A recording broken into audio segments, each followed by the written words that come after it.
The question is there a mini deal to be had? Are the imperatives there for the U.S. and China to make a deal that doesn't include everything, take some of the political pressure off of Xi Jinping and particularly Donald Trump? And it appears the administration is considering that. You look at what's happened so far with trade, and U.S. trade with China has dropped off significantly, both imports and exports. Oddly, the trade deficit continues to widen because of the nature of our relationship with China. We buy so much stuff from them, but it's much smaller than it otherwise would be.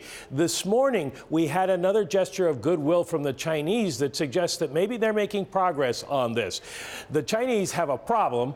Pork sales have dropped off tremendously because of African swine flu. They have a giant pork shortage, so they're going to allow purchases of U.S. pork products. And even more important to the president and the farm state supporters of the president, they're going to allow U.S. soybean sales again. They took off tariffs that they were going to put on U.S. soybean sales. And you can see what's happened with soybeans in the United States and China. The white line is the Chinese demand for soybeans. That's how much they're buying from around the world. The blue line is how much they're buying from the United States, and you can see what major difference that has become. Now, the other issue, though, is what do we do about the other side of the whole tariff trade war negotiations, in the idea that the Chinese have to do something about the intellectual privacy piracy that goes on and forced technology transfer. We have seen foreign direct investment in the United States and China drop off tremendously. That's this graph here from our friends at Business Week, and you can see